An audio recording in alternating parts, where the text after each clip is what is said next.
Good morning. So it is daylight savings, and well, the sun hasn't even peeked over the mountain yet. And what that means for me is that I get a little bit of extra time before it gets too hot because we are in November and cold mornings, hot days.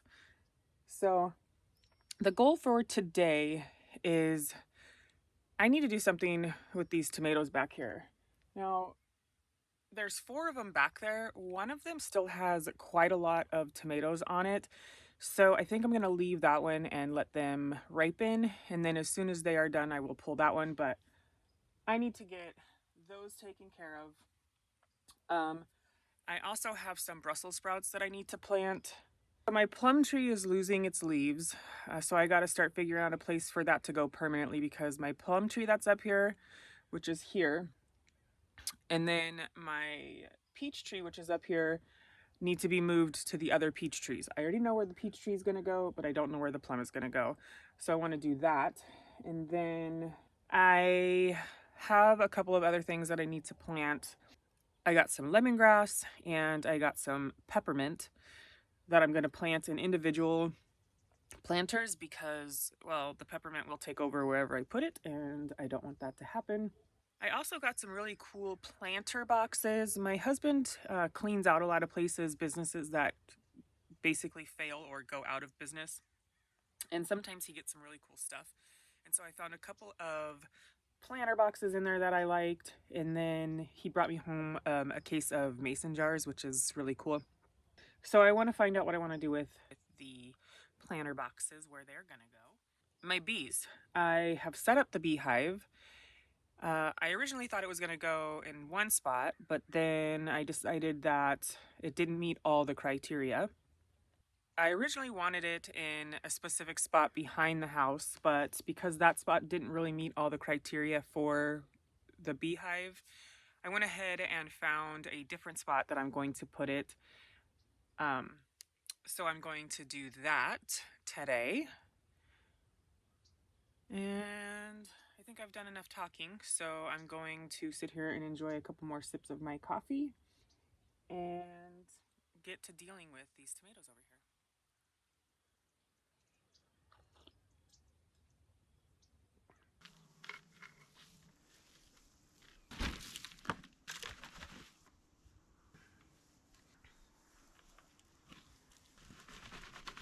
So this is just a 6-pack of Brussels sprouts that I got from Walter Anderson.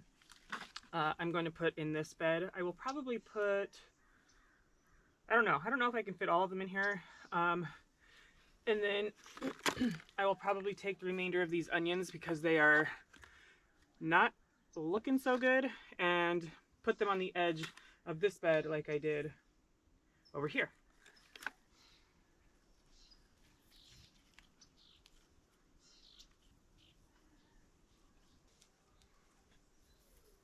I have one left, so I'm going to do something here, maybe move that one down a little bit so that this one can fit in there, and I think it'll be fine.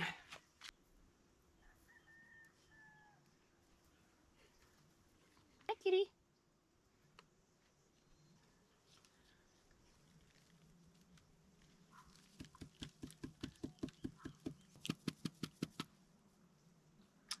It was definitely time to get these onions out of there because the roots are pretty intertwined. And normally they're pretty easy to break up when they're younger. So I'm going to try and just get as many out that I can with good roots.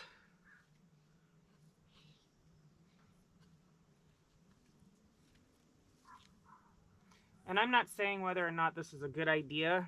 This is just what I'm doing to maximize my growing. And plus onions, you get like a million of them. I don't really think that it hurts anything to do this. But what do I know?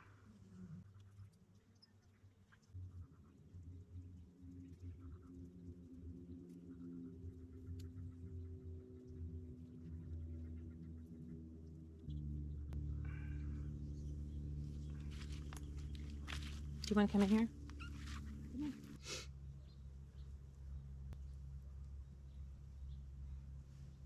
So the reason that when I'm going through this ball of onions, I'm not using these like ones is because there's a lot of bigger ones in here that I think will have a better start than using those little ones. And I think this is going to be the last spot for me to put the onions. If I happen to come across another spot for them, I will use these, but I don't really think I need them because I pretty much have onions everywhere. I already let you in once. You left. And I think, as you can see, these ones are much bigger than these ones, and they all came from the same bundle. So I'm going to use these ones before I use these ones. And they may get shadowed out eventually by these, but again, like I said, if I do nothing with them, they die. But if I put them in here, there's a chance, and maybe they'll survive. It's not taking up any extra space from any other plant. So we'll see how it goes. So now I just need to get in here and replace the drip system. And I have to remember to turn it on. And if I need to pull this one that's in my peppers, then I will. But I'm going to leave that for now. All right, the next thing I'm going to tackle are these tomato plants. I think that they are shadowing these plants down here quite a bit. So it'll be nice to get rid of these so that these plants down here can get some sun. So I am probably going to make a mess, but I'm just going to come in here and start clipping and tossing.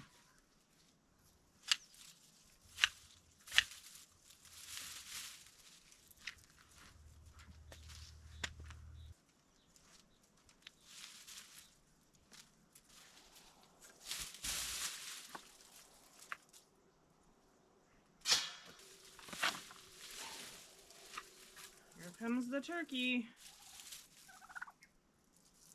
I don't know if there's anything in there that you're gonna like. You better not come in here, because then we're gonna have problems.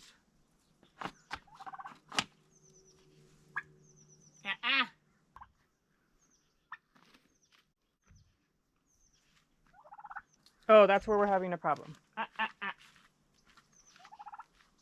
No.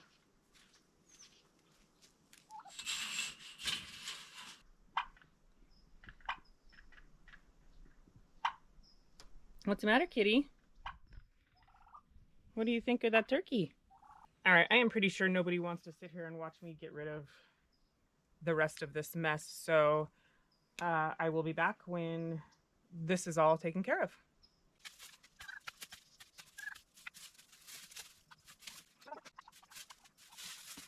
Oh, there is a toad in there.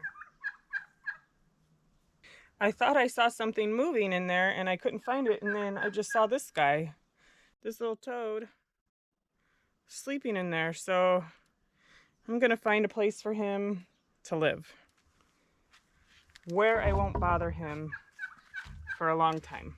And it's actually not a toad, it's just a frog. But still, I don't want to disturb him. You don't want to go in there.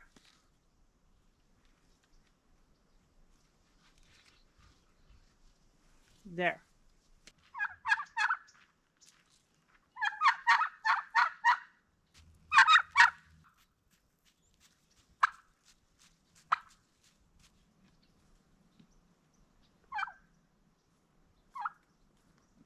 So I'm not really sure what's up with that turkey. I don't know if she is just genuinely curious or wants to go in for the kill when it comes to my kitten, because every time she notices the kitten move, she runs back over there. So I don't know. Weird animals. But I did get 1, 2, 3 tomatoes cleaned up. I am going to leave this tomato just because there's quite a few tomatoes on there, and I would like to enjoy the last tomatoes of the season before this goes. So I will just come in and sort of clean up the dead stuff. Hopefully I will not cut any of the green tomatoes off. I did accidentally break 2 of them but that's okay. So I'm just carefully going to cut anything off that doesn't have fruit growing on it, very carefully and mindfully, just to get some more airflow through this plant. Here comes the turkey again.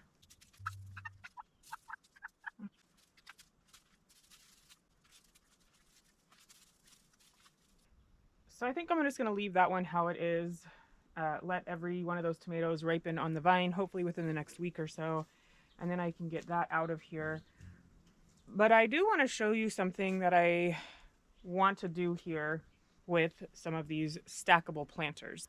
So I did a video on these, I don't know, a while ago. I'll put it up here somewhere if you're interested. These are from the dollar store, and they come in packs of 3. I think the dollar store prices have changed to $1.25 from $1. But what I want to do is I want to drill a hole in here, and then on multiples. And I'll most likely do it on this side over here where these T-posts are, but I want to drill that hole in here and then stack these in here. Like, my plum tree will be gone, all the tomatoes will be gone, but I want to stack them here, and I can run a drip system up to it. And then I want to plant either nasturtiums in here or strawberries, and do one here, one on that one, and then one on the far one. I think that would look really cool. And it would put these guys to use because I have quite a few of them. So I think I'm gonna do that, and I can start with either this one or that far one over there.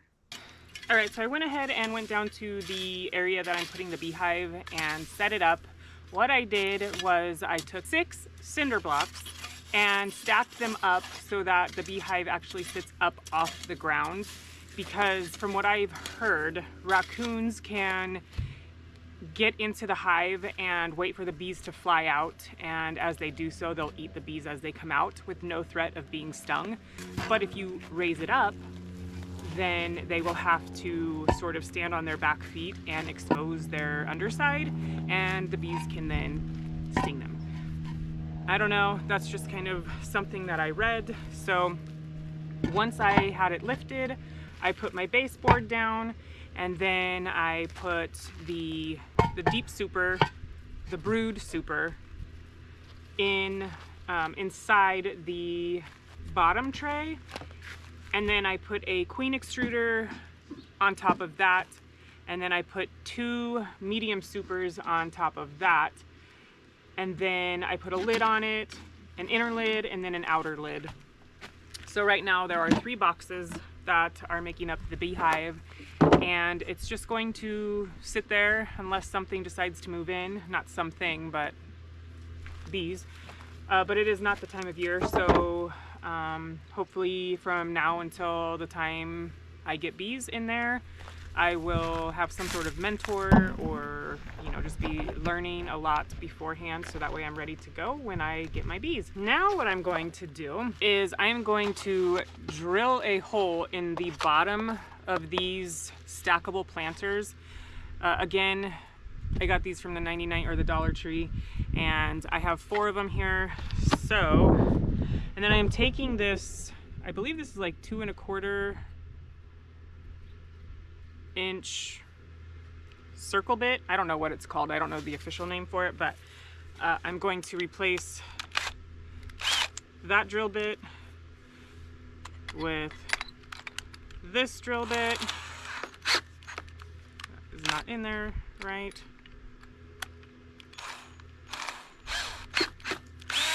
And I'm gonna drill a hole in this. Nice. That was easy.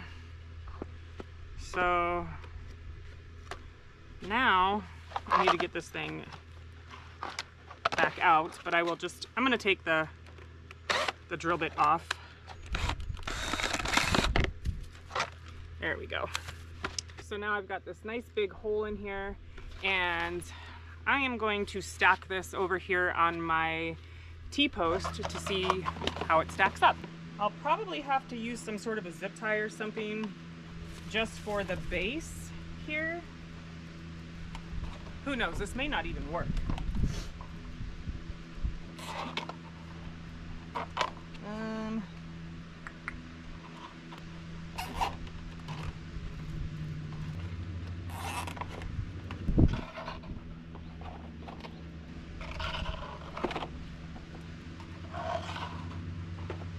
Not bad. So once I have it zip tied on there, it actually holds really well. I just don't know how the dirt is going to hold in here. I mean, I'm sure it'll be fine, but not bad. Okay, so I guess I'm going to fill this up with some dirt and see what happens. So basically, I just want the paper towel to stop the dirt from falling through the hole, because it is a pretty big hole. Other than that, it really has no purpose. And so I think that's going to be just fine. And I'll put that in every single one. And I think maybe next time I might, like when I do the other ones, I might just do it a little bit smaller, because it doesn't have to be that big. It's another way to utilize the space that I have.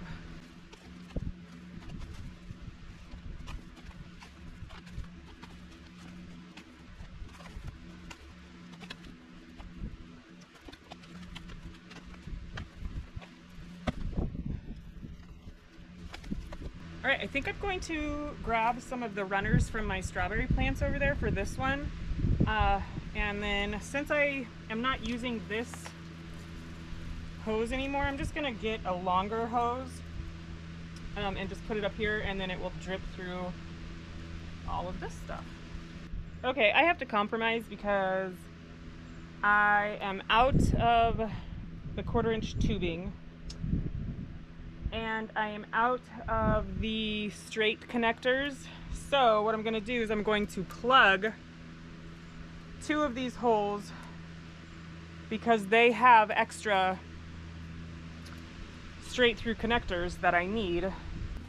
I am going to pull that. That's the connector I need. And then I am going to plug the hole with a plug. I don't know how it's gonna water with the pole. I didn't really think this one through, but that's okay. I'm gonna go turn on the water really quick just to see what it looks like.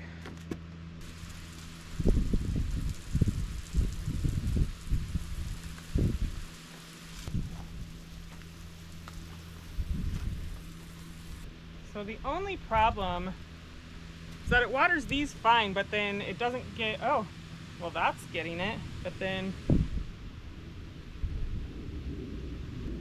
that might actually do it.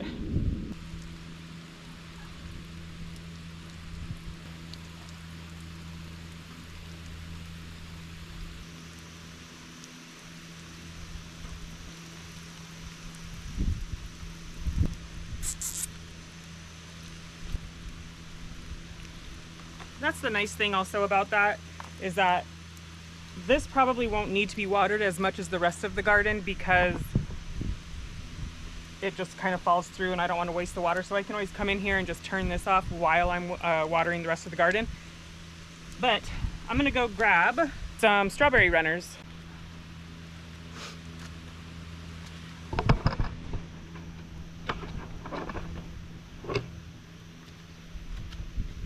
A couple weeks ago I bought this strawberry and I just haven't done anything with it. So what I am gonna do is I'm gonna cut some of these runners off. Like, they actually started to root themselves. So I think I'm gonna take the main plant, put it somewhere up here, and then I'm gonna just take the runners and cut them off and put them down here. So